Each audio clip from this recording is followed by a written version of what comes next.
and welcome to Atop the Fourth Wall, where bad comics burn. And welcome once again to Secret Origins Month.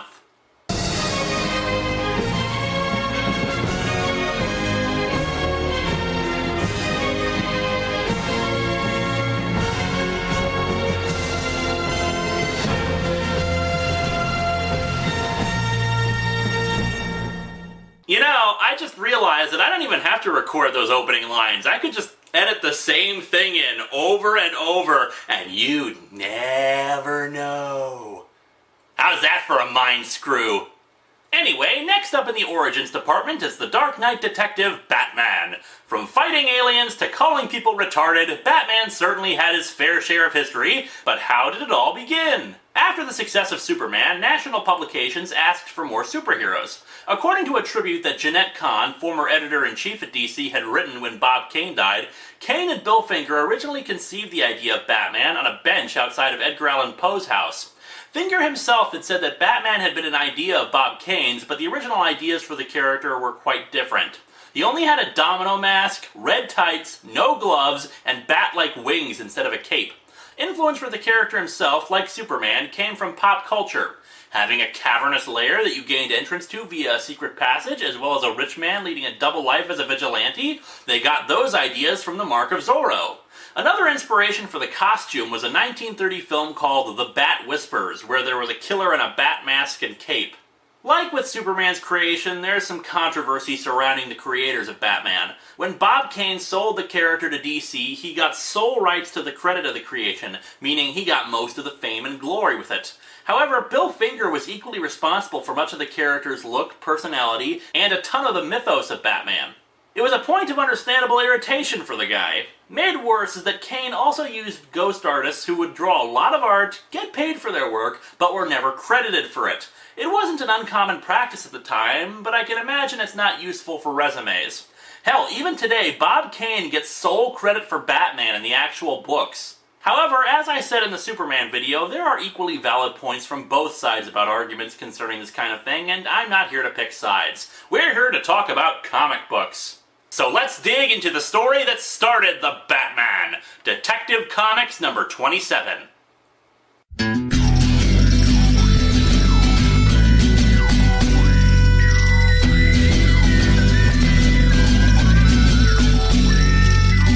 Welcome to Atop the Fourth Wall, where bad comics burn. Linkara's gonna teach you all a lesson you won't learn. Brodsky, you're not the smartest. Life out, you're not an artist. Anyone who's had a bad comic published, it could be your turn. Linkara, he's a man punch, wears a pretty hat. Linkara, he has a magic gun. Where'd he purchase that? Linkara, coins, robots, Amazon and trucks. Linkara, this comic sucks. Linkara.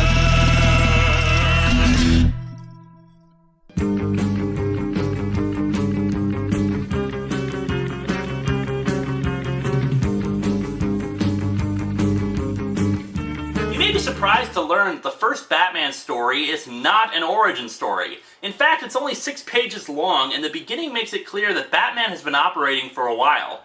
We'll take a look at the actual origin story later, but first let's take a look at the first story with all of our modern biases and laugh at the writing quirks of 1939. Our cover is of Batman swinging around the city and carrying a guy. There goes Spider-Man carrying around somebody, and Superman with Vincent Price. Must be Wednesday. It's kind of bland otherwise, save for one caption at an angle. Starting this issue, the amazing and unique adventures of the Batman! Unique, huh? Ironically, according to a website provided by fans, some investigative work actually uncovered that this story is kind of a rip-off of a story featuring the Shadow from a few years prior. Whoops. We open to some narration among the title panel. The Batman, a mysterious and adventurous figure, fighting for righteousness and apprehending the wrongdoer in his lone battle against the evil forces of society. Yeah, it's a little-known fact that the police never fight against the evils of society. We begin at the home of Commissioner Gordon, sporting a thin mustache and a bizarre-looking suit opposite his young socialite friend Bruce Wayne. Well, Commissioner, anything exciting happening these days? No. Oh, except this fellow they call the Batman puzzles me. I mean, does he have a hyphen in his name or not? There's no consistency about it. Suddenly, the phone rings. Hello? What's that? Lambert, the Chemical King? Stabbed to death? His son's fingerprints on the knife? Repeat what you say so we don't have to show the other side of the conversation? Talk about something exciting. Old Lambert has been murdered at his mansion. I'm going there now. Like to come along? Hey, civilian, want to come to the gruesome murder scene? Oh, well, nothing else to do. Might as well. I'm not Batman. I'm totally not Batman. I'm Batman. The two arrive at the scene, Bruce Wayne still smoking a pipe because getting ashes everywhere is just so helpful at a crime scene. By the way, a note on the coloring. The scan I'm using here is a reprint since the scan of the original Detective Comics 27, well, looks like this. The writing is the same, but they fixed up the colors, though making some odd color choices. Why is Commissioner Gordon's hat bright green with a gray suit? If you're going to sport the hat of power, then you have to make sure that the fashion matches. Gordon talks to the son of the murdered man, who tells his side of the story. He had come home early to discover that his father was dead with a knife in his back and the safe opened. All the father could say as he was dying was, "Contract." The reason he got fingerprints on the knife was because he pulled it out of his father's back. Smooth move, kid.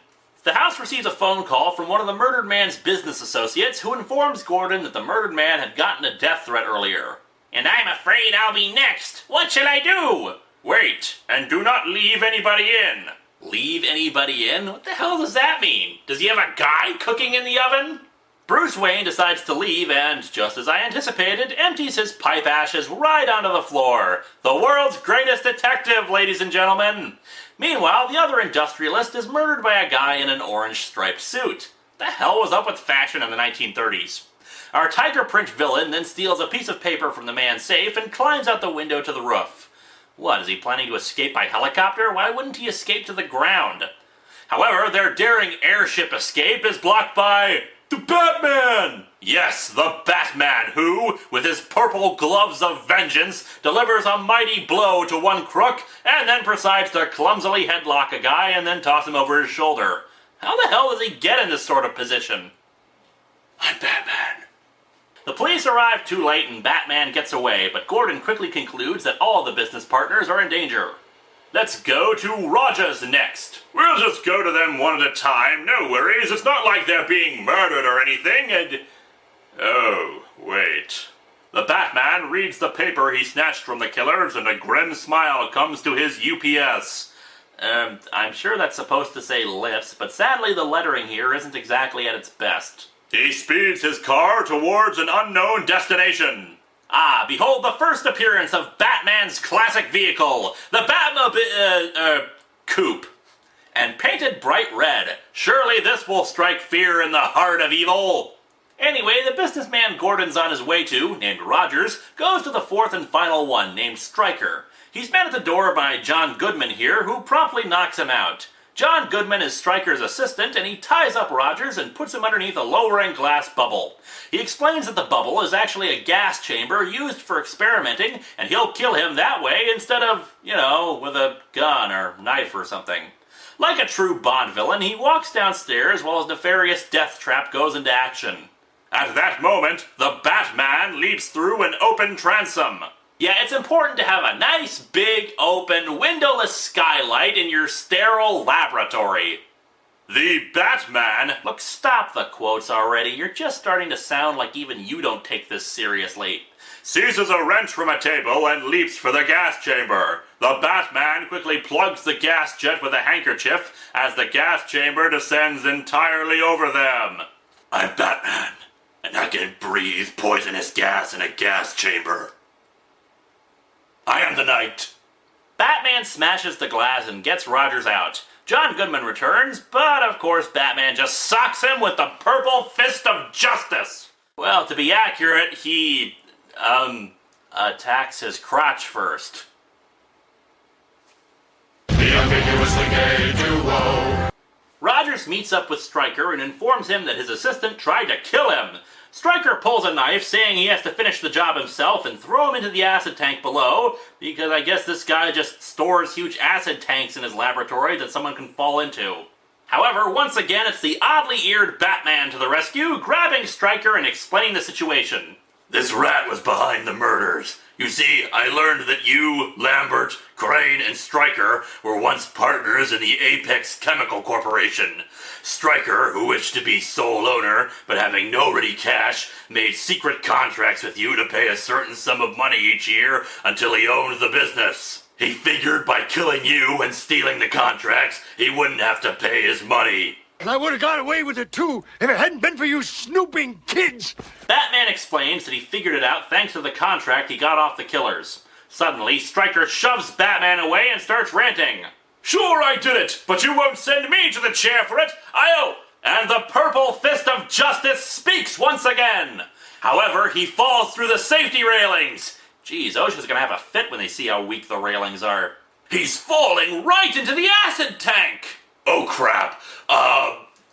You see, I'm pretty sure he was a fan of rock and roll. Yeah. So Batman flies back away, somehow. The next day, Bruce and Commissioner Gordon are talking, with the Commissioner explaining the final details of the case. A very lovely fairy tale, Commissioner, indeed. Fairy tale? Bruce, what's in the pipe? Later, after Bruce has gone, Bruce Wayne is a nice young chap, but he certainly must lead a boring life. Seems disinterested in everything.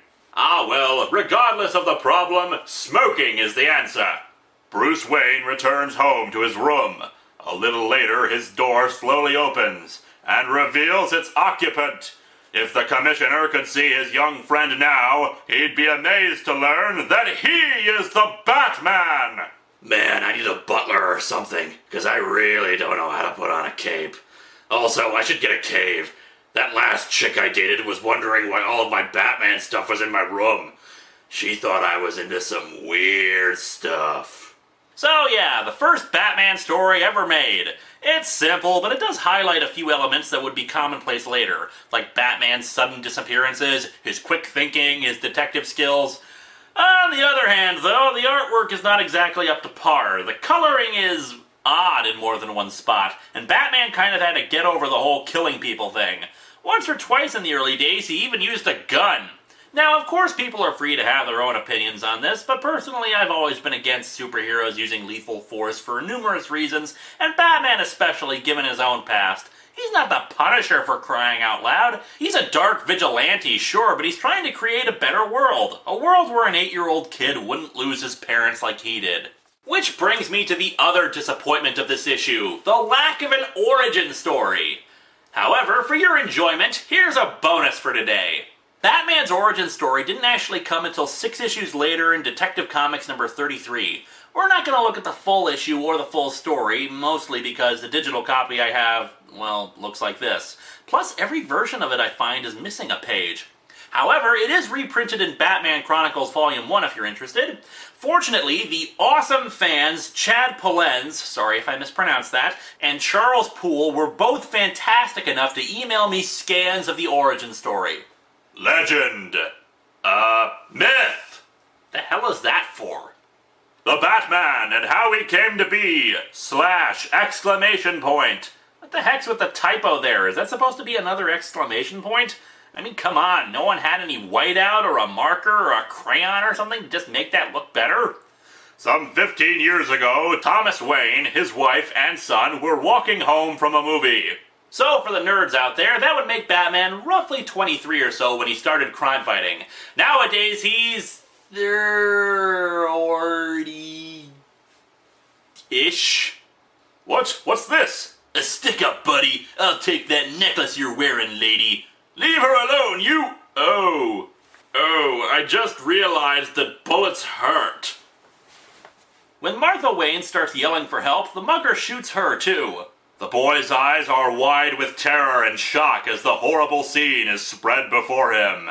And I guess the mugger just decided, geez, maybe I overreacted and ran off. Bruce makes his best sad puppy face as he realizes his parents are dead. Days later, a curious and strange scene takes place. And I swear by the spirits of my parents to avenge their deaths by spending the rest of my life warring on all criminals. And someday, perhaps I will express surprise at the presence of a deadly bee weapon. As the years pass, Bruce Wayne prepares himself for his career. He becomes a master scientist. Only a science major could fight crime like this. By the way, Bruce, I'm not an expert, but maybe you ought to do something about all that carbon monoxide that's floating around your laboratory. Trains his body to physical perfection until he is able to perform amazing athletic feats. Yes, Master Bruce, that's very impressive, but perhaps you should put more than 10 pounds on either side. Later, by firelight, he thinks that he must have a disguise. Criminals are a superstitious, cowardly lot. Frankie, don't step on that crack! You'll break your mother's back! So my disguise must be able to strike terror into their hearts. I must be a creature of the night. Black, terrible. A possum! Yes, of course! I shall become a possum! As if in answer, a huge bat flies in the open window. A bat! That's it! It's an omen! I shall become a bat! Alfred, get me some insects to munch on and some hair to become entangled in! And thus is born this weird figure of the dark, this avenger of evil, the Batman. Technically, by the phrasing of that sentence, doesn't that mean he avenges for evil? This origin has not changed that much. Few comics retell the exact moment where he chooses the bat, but usually uses the same words, since it's just classic. Details are added, like the training and whatnot, but otherwise it's the same now as it was then, and we wouldn't have it any other way. I am vengeance. I am the night. I am Batman. Batman. Batman! There is a song the good folks sing. Song the good folks sing. Batman, about a hero on the wing. Hero on the wing. Batman! I am Gotham's darkest night, the villain's starkest fright. Turn on the signal light for Batman. Batman. Good work, Cape Crusader. Once again, you've saved our fair city from those vile miscreants. They were no problem, Commissioner. For as we all know, criminals are a superstitious, cowardly lot. They plan and plot, but they always get caught. Their evil schemes all come to naught. A superstitious, cowardly lot. A superstitious, cowardly lot. They plan and plot, but they always get caught. Their evil schemes all come to naught.